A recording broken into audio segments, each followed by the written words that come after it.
Hey guys, welcome to DG Gaming Tips, and I'm continuing on with this excellent TT2 game. A few of you have been asking me about a bike tuning video, so yeah, I'm here to serve. Create any content you want, within reason of course. I've got all the essential tools, so let's get on and do some tuning.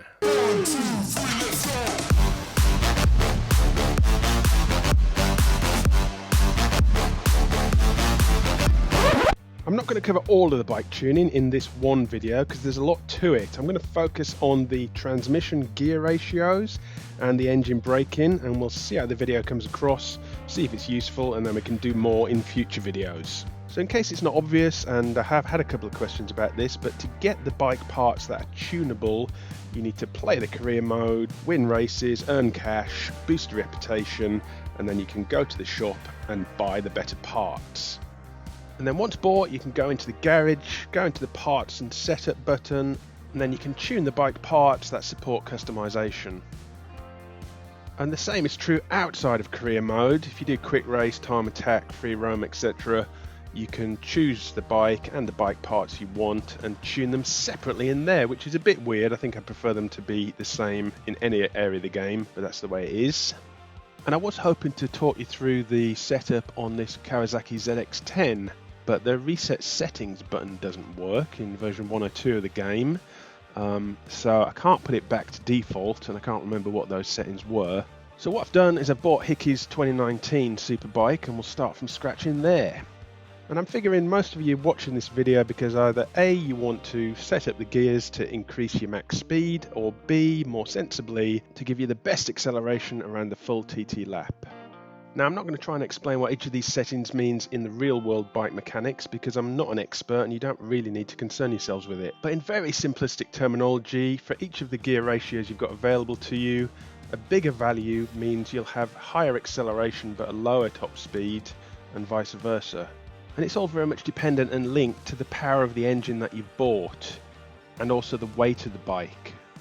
So as you buy more advanced parts, you'll tend to find the weight goes down and the whole thing changes. But anyway, before I bore you senseless with the complexity of it all, let's get down to the nuts and bolts of this one. So let's have a quick look at how the default gear ratios perform. It's quite short in first, and when I say short, I mean it's got a higher ratio number, which means it accelerates quicker to max revs, but at the cost of top speed.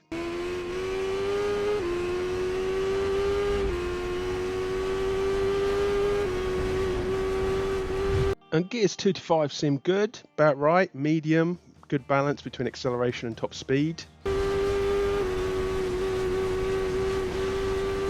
And finally, 6th gear looks a little bit short to me. It was well into the red when we changed up, and I'm not sure how much more it's got to give in terms of top speed. Topping out at 189 at the bottom of Bray Hill. And then let's just jump to Glenvine and see what kind of top speed it's going to do. So 194 is its top speed with these gear ratios. So maybe you're thinking, let's just drop 6th gear down to its lowest value, i.e. the longest setting, and that'll get the top speed. I hope not, it's not going to work, but I'll humour you, let's have a look.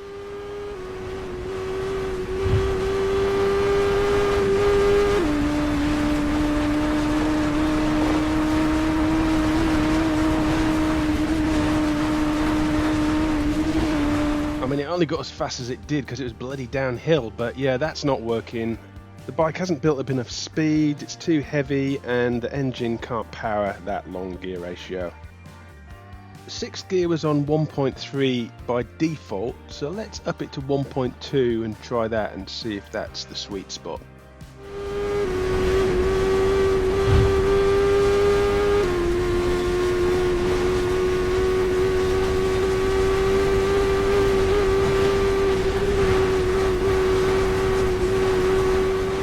Too bad, but I was redlining 5th and it was downhill, and I think I only saw an extra mile an hour at the bottom of Bray Hill. Let's jump to Glenvine and see what it does.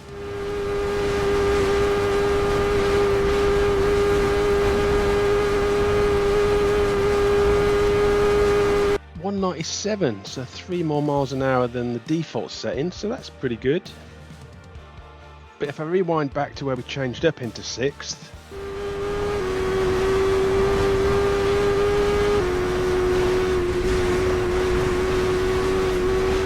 mean, it's struggling. It would do a bit better if we get the bike's overall speed to a higher MPH when we shift up from 5th.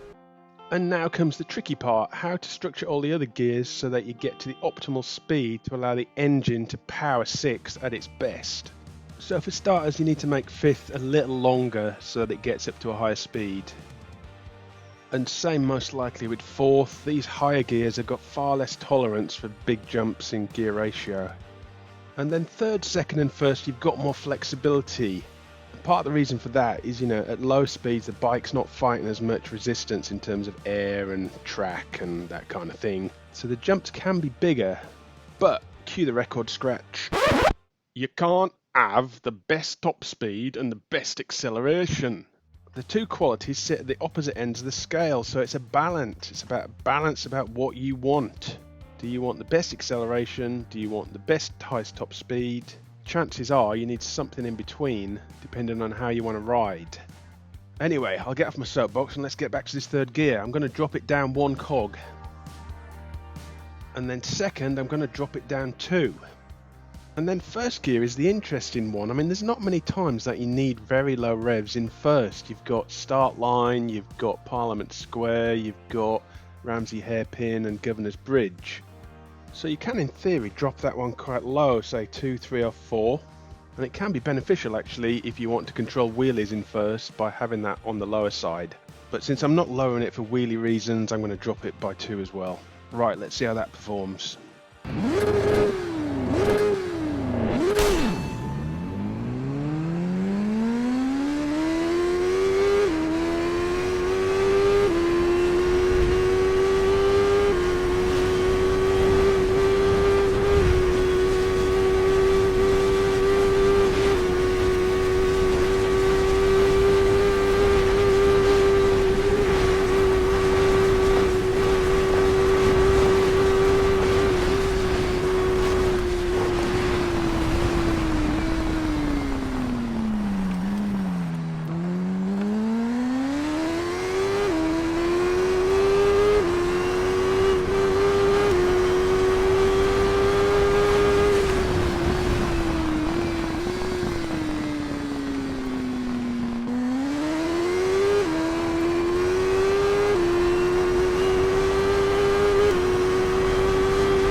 Yeah, nice rail slide at the end, but yeah, I think this bike's too sluggish, too heavy. We've reached the limits of those gears.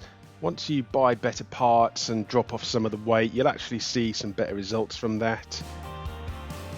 And moving on to engine braking, I'm going to switch to the Kawasaki for this one because I can't buy the part for the BMW.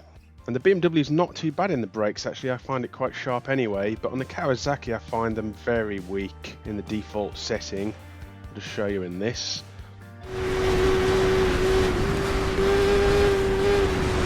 This is how I want to attack Quarter Bridge.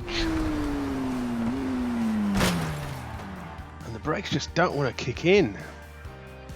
So what we can do is configure engine braking, and this is the amount of resistance that the engine has when you're not on the accelerator. It's kind of like turbo lag in car analogy. Let's try that approach again.